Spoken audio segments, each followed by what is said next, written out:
presença, Senhor. Oh Deus, e do alto, Senhor, se derrama sobre nós. Ministra, Senhor, continue a se derramar nesse altar, Pai, em nome de Jesus. Grande é o Senhor, Deus. Oh Deus, e que o Senhor cresça cada vez mais, oh Deus, nesse lugar e sobre cada vida, no nome de Jesus. Enquanto a sua palavra estiver sendo ministrada, abra, Senhor, os nossos olhos, no nome de Jesus. Amém e amém. Gênesis capítulo 27, versículo 1 diz assim: tendo-se envelhecido Isaque, e já não podendo ver, porque os olhos se lhe enfraqueciam, chamou Esaú, seu filho mais velho, e lhe disse: meu filho. Ele respondeu: eis-me aqui. Tendo-se envelhecido Isaque, e já não podendo ver, porque os seus olhos se enfraqueciam. Os nossos olhos não vão se enfraquecer no nome de Jesus.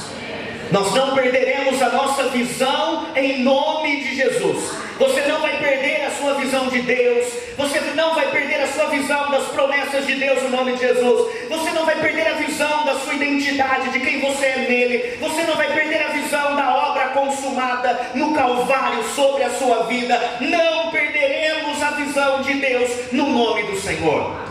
Mas aqui tem algo, queridos, dentro daquilo que temos ministrado. A Bíblia diz: tendo-se envelhecido Isaque.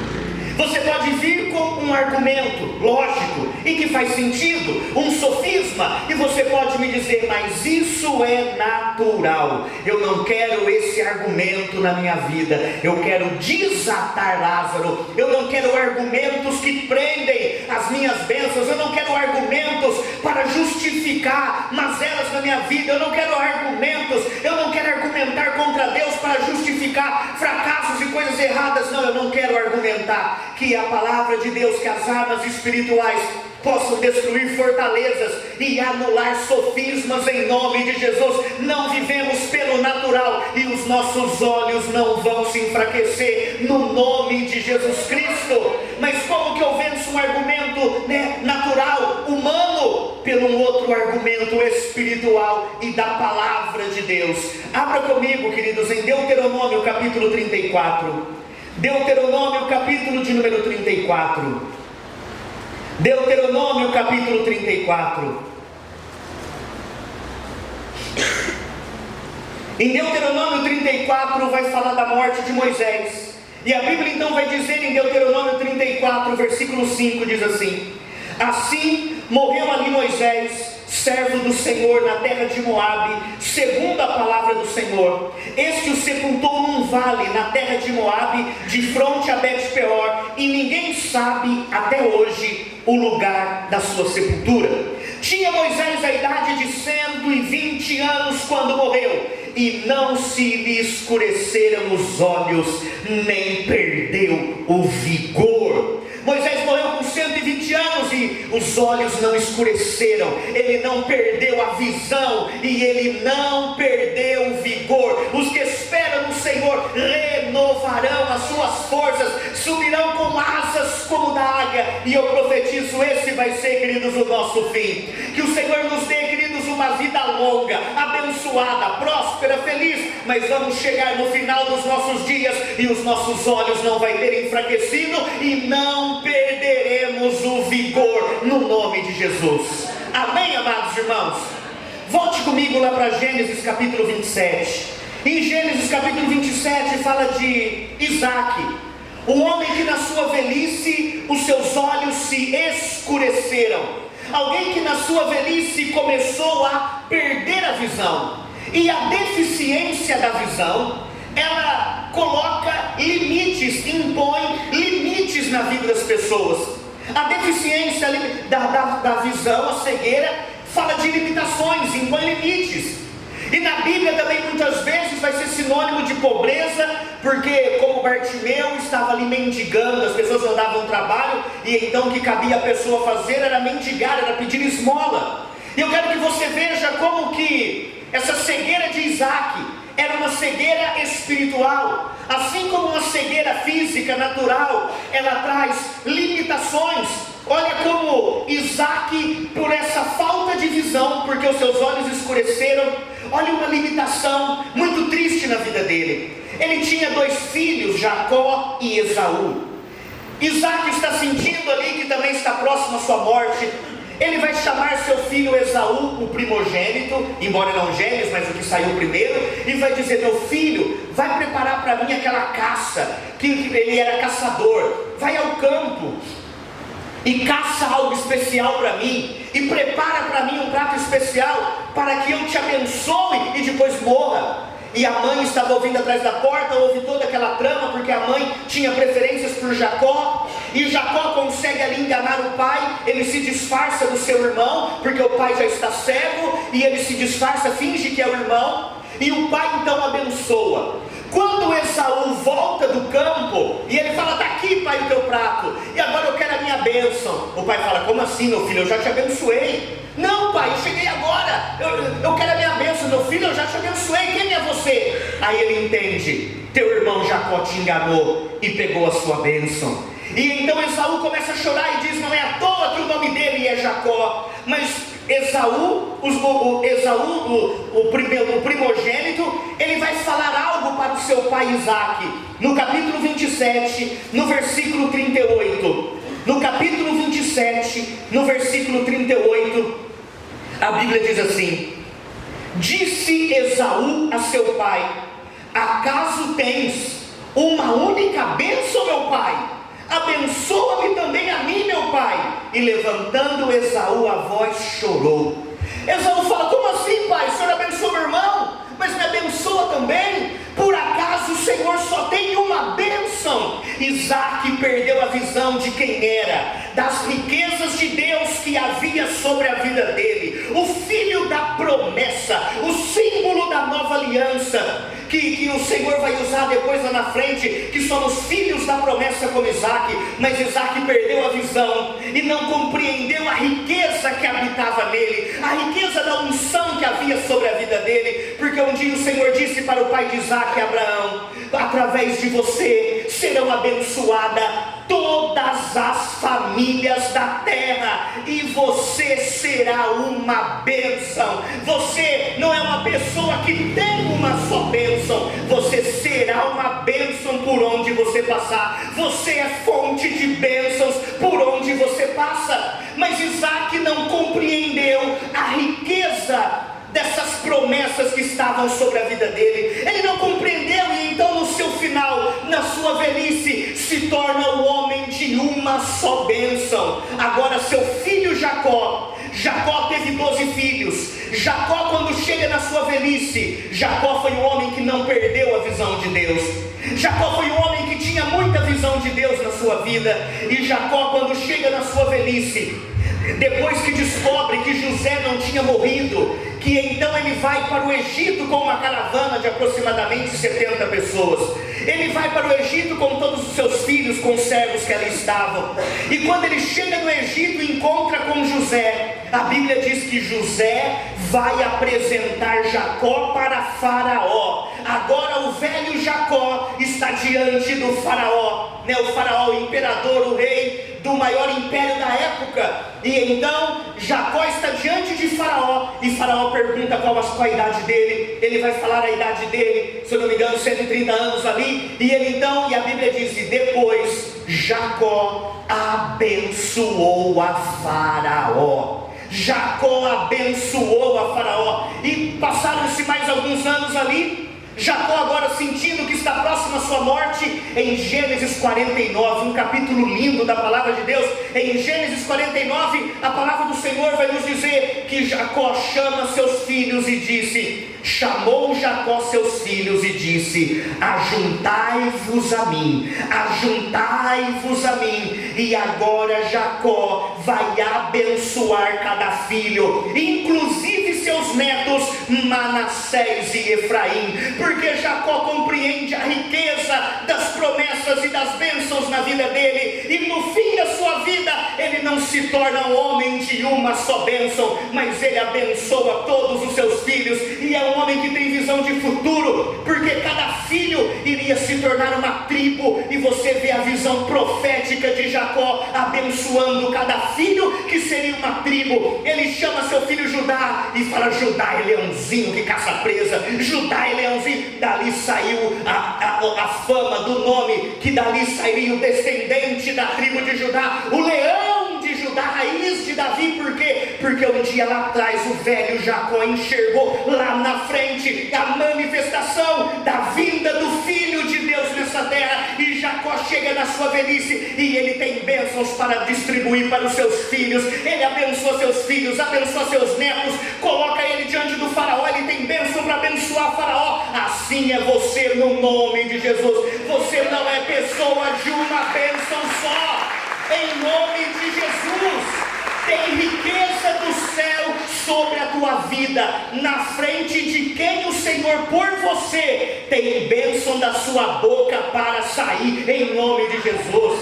Não fica com esse negócio, não, nossa, mas eu falo, nossa, mas estou diante de fulano de tal, nossa, mas estou diante de... Não, queridos, tem bênção na sua vida para fluir, na vida de quem o Senhor colocar você na frente, tem bênção da sua boca para sair, no nome de Jesus. Você não é filho de uma bênção só, tem bênçãos multiplicadas na tua vida, e por onde você passar, abra sua boca e abençoa, abençoa.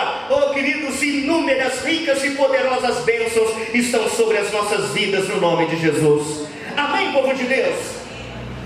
Isaac na sua velhice perdeu a visão. Eu poderia trazer aqui, como Paulo declarou que as coisas naturais são sombra das espirituais. Eu poderia trazer aqui nomes de doenças da vista que se aplica no espiritual, como a pessoa daltônica que não consegue discernir as cores. Quantas pessoas que são assim espiritualmente perderam o discernimento das coisas, não conseguem discernir o bom do ruim, não conseguem discernir mais o falso do verdadeiro. Mas eu quero hoje trazer dois aspectos da deficiência da visão, porque tem pessoas que seus óculos são, é assim que diz, multifocal. A parte de baixo é para perto, erguer o olho assim é para longe. Corrige a deficiência de perto, e dependendo do jeito que olha, corrige a deficiência de longe. Tem pessoas que têm deficiência para enxergar perto, mas de longe enxergam muito bem. Tem pessoas que não conseguem enxergar muito bem de longe, mas de perto têm uma boa visão. E eu quero falar sobre essas deficiências da visão. E falando disso, eu quero falar de Davi. Davi era um homem visionário. Ele tinha muita visão de futuro. Um homem visionário, um homem que olha para uma cidade tomada pelos jebuseus e fala: essa cidade vai ser a capital do meu reino. E ele toma posse daquela cidade que nunca ninguém tinha conseguido. Ele vence, se apropria, toma posse daquela cidade. E ali vai se tornar então a capital do seu reino. Não só a capital do seu reino, depois vai se tornar conhecido como a cidade de Davi, depois Sião, e por fim Jerusalém. É um homem que tem muita visão de amanhã, muita visão de futuro, um homem que enxerga muito longe, um homem, queridos, que Deus usou em muitos salmos. Davi falou sobre o Cristo. Ele teve visão do Messias, do Cristo, um homem que tinha uma visão de águia vendo de longe, mas um homem que tinha uma deficiência terrível, uma cegueira terrível na visão de perto. Davi teve muitos filhos, mais de 20. Ele teve algumas mulheres, algumas modéstia da minha parte, e ele teve filhos com essas mulheres. Então teve muitos irmãos, filhos de Davi, que eram irmãos por parte de pai, mas não eram irmãos por parte de mãe. E então uma das filhas de Davi se chamava Tamar, e um dos outros filhos de Davi se chamava Amnon. Amnon era irmão de Tamar só por parte de pai, mas de mães diferentes. Amnon se apaixona pela sua irmã Tamar. E queridos, aqui está a cegueira daquele homem, que tem uma visão de águia de longe, mas é cego para não enxergar o que está acontecendo dentro da casa dele. é cego, não consegue ver as coisas de perto. Por quê? Porque, queridos, uma pessoa apaixonada, ela dá muitos sinais. Ela fala cantar, o olhinho brilha. É como a dona Florinda lá com o seu Madruga. Meu olhinho dá muitos sinais. Mas aquele pai não percebeu que tinha algo diferente naquele relacionamento daquele irmão. Um dia, esse irmão, esse príncipe, porque era filho do rei, então era um príncipe Aminon, ele tinha servos. E a Bíblia vai dizer que um dos servos de Aminon, ele era sagaz. Cuidado com quem te aconselha, cuidado com quem você dá ouvidos. E esse servo de Aminon falou para Aminon: Aminon, eu tenho uma ideia. Finge que você está doente, e o rei vai vir te visitar. Quando teu pai vir te visitar, você fala assim: pai, eu queria que o Senhor mandasse a minha irmã vir cuidar de mim, a minha irmã Tamar. E assim Aminon seguiu o conselho desse homem terrível. E Aminon se fingiu de doente. O rei Davi foi visitar seu filho em casa, que está fingindo que está doente. Mas esse homem não consegue perceber, discernir que é fingimento. Como é triste quando as pessoas perdem a visão de perto. Por quê, queridos? Porque nós percebemos quando os nossos filhos estão fazendo manha para não querer ir na escola. A gente percebe, queridos, quando a enfermidade ela é de verdade ou não. Mas ele não percebeu que aquele filho estava fingindo estar doente. E então aquele filho fala: pai, eu estou muito mal, manda minha irmã vir cuidar de mim. E Davi, cego naquilo que está diante dos seus olhos, ele então vai dizer: filha, vai cuidar do seu irmão. E a Bíblia diz que Tamar então vai lá, ela prepara comida ali para seu irmão Aminon, e ela vai servir Aminon. E a Bíblia diz que Aminon dá um grito e manda todo mundo sair do quarto. E ele então começa a persuadir, e ela começa a dizer: é loucura isso que você está falando, é loucura isso que você quer fazer. Mas a Bíblia diz: sendo ele mais forte do que ela, teve relações. Ou seja, ele estuprou a irmã. Tamar tinha outro irmão.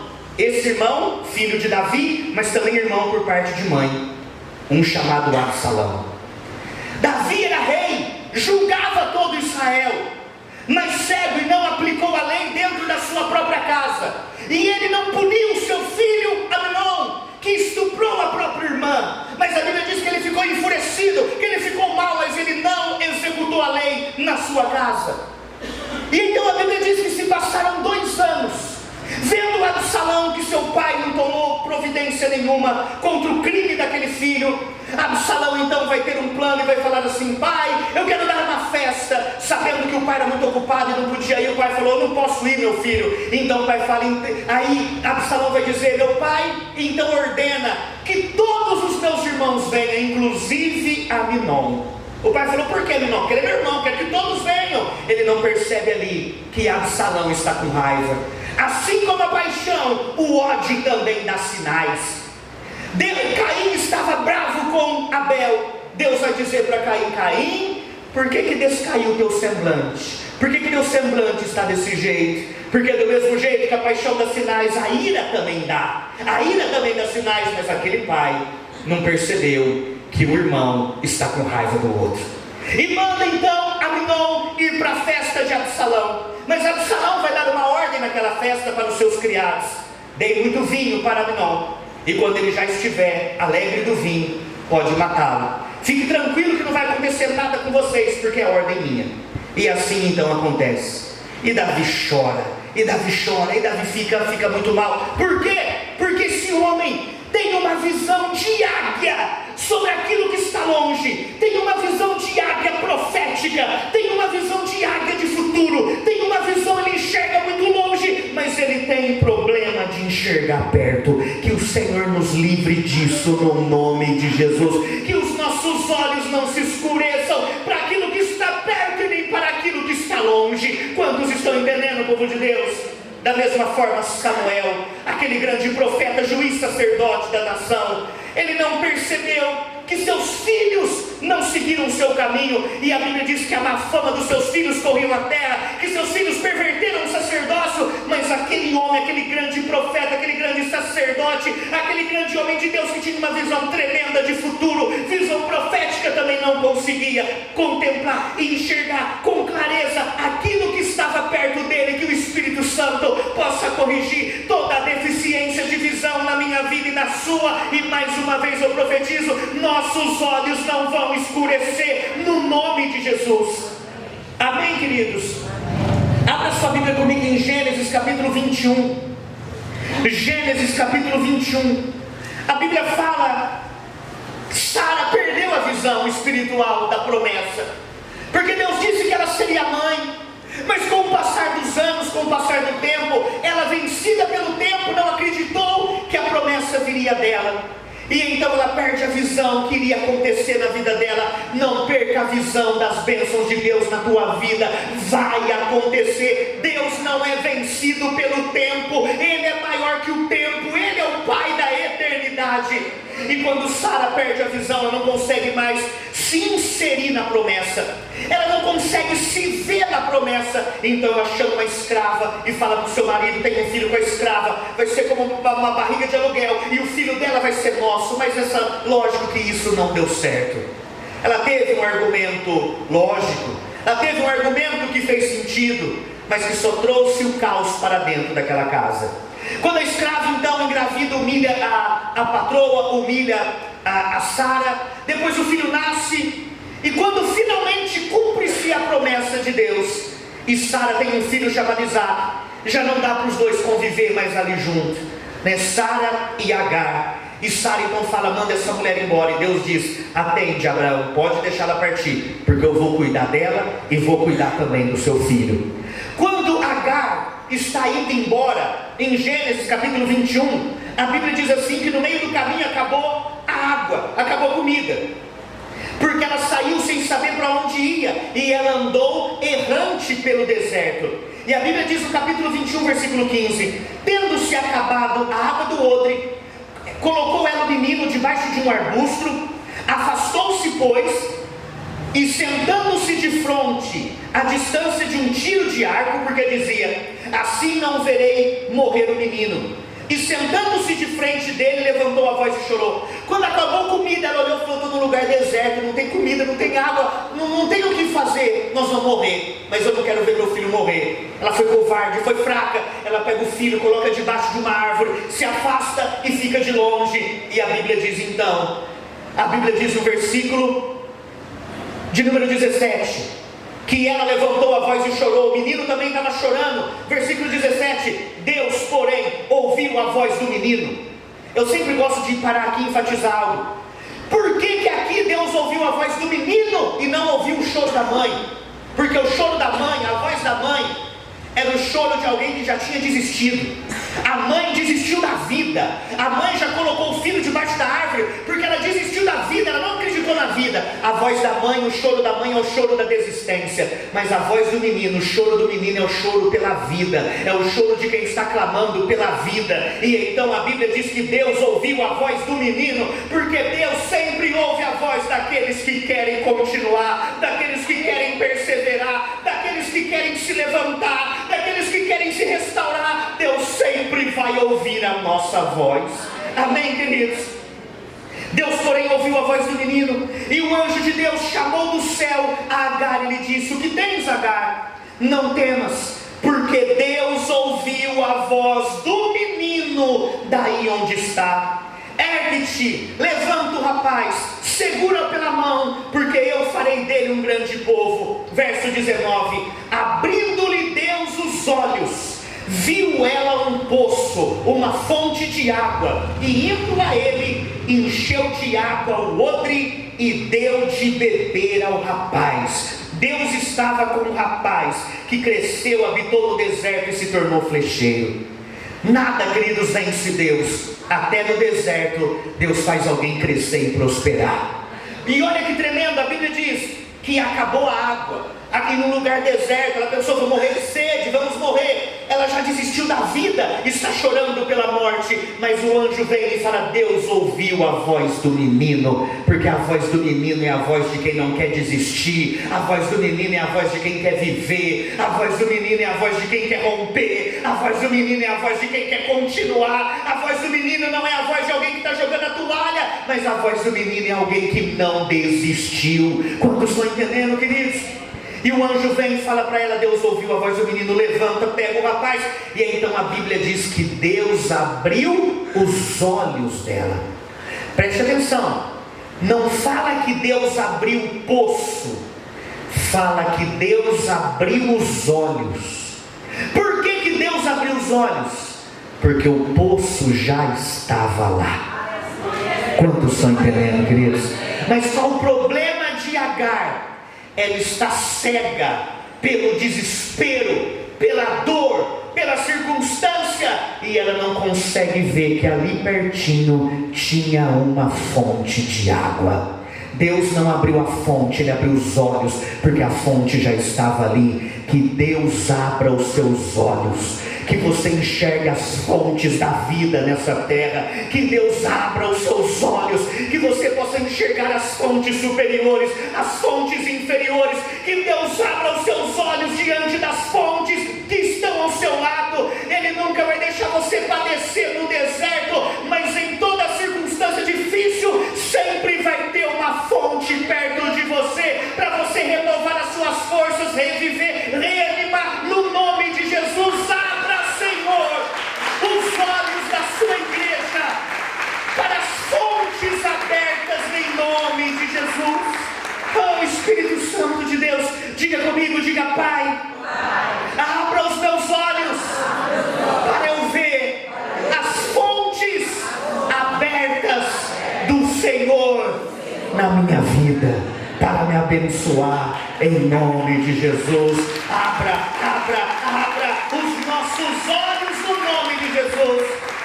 Por que, queridos, igual a mulher samaritana de João capítulo 4, uma mulher que tem visão de longe, uma mulher que está perguntando para Jesus o lugar da adoração. Nossos pais, a nossa tradição fala que aqui, vocês falam que é em Jerusalém. Eu sei que um dia o Cristo virá. Ela tem visão de longe, mas não consegue enxergar o que está um palmo diante dela, que o Cristo estava ali, a fonte da água da vida estava na frente dela, querendo dar para ela beber. A fonte da água da vida estava na frente dela, e antes ele tinha dito, se você soubesse quem é que fala contigo, você me pediria e eu te daria água viva. Água viva. Que Deus abra os nossos olhos para sempre vermos a fonte da água da vida, chamado Cristo Jesus. A fonte da água da vida, no nome de Jesus. No capítulo 22, já estamos encerrando. No capítulo 22, o Senhor vai pedir para Abraão o maior sacrifício de todos. Abraão, eu quero seu filho, seu único filho, aquele a quem você ama. Por que o único filho se ele já tinha Ismael? Porque aquele era o filho da promessa. Mas esse é outro ponto. Abraão então vai oferecer seu filho como sacrifício. Eles estão subindo o monte no capítulo 22. No capítulo 22 eles estão subindo o monte, e a Bíblia diz no versículo 6: tomou Abraão a lenha do holocausto e a colocou sobre Isaque seu filho. Ele porém levava nas mãos o fogo e o cutelo, assim caminhavam ambos juntos. Quando Isaque disse a Abraão, seu pai, meu pai, respondeu Abraão, eis-me aqui meu filho. Perguntou Isaque, eis o fogo, eis a lenha, mas cadê o cordeiro? Cadê o cordeiro para o holocausto? Oh Jesus amado, cadê o cordeiro? A pergunta de Isaque é: onde está o cordeiro? Um dia João Batista respondeu: eis aqui o cordeiro de Deus, que tira o pecado do mundo. Aonde está o cordeiro? Respondeu Abraão: Deus proverá para si, meu filho, o cordeiro para o holocausto. E seguiram ambos juntos. Chegou no lugar, Isaque entendeu que ele era o sacrifício, foi amarrado sobre o altar. E a Bíblia então diz que quando Abraão levantou o cutelo, levantou o machado ali para sacrificar seu filho, a Bíblia então diz assim, versículo de número 11, versículo 10: estendendo a mão, tomou o cutelo para imolar o filho, mas do céu lhe bradou o anjo do Senhor: Abraão, Abraão. Ele respondeu: eis-me aqui. Então lhe disse: não estenda as mãos sobre o rapaz, não lhe faça nada, porque agora sei que temes a Deus, porque não me negaste o filho, teu único filho. E a Bíblia diz no versículo 13: tendo Abraão erguido os olhos, viu atrás de si um carneiro preso preso pelos chifres entre arbustos. Tomou Abraão o carneiro e o ofereceu em holocausto em lugar do seu filho. Um dia Deus enviou o seu filho como cordeiro para morrer no meu lugar e no seu lugar. Um dia Deus enviou o cordeiro, mas aqui Abraão já viu um carneiro. O cordeiro, queridos, é um animal ainda filhote, até um ano e 2 meses, é um animal ainda filhote. Quando esse mesmo animal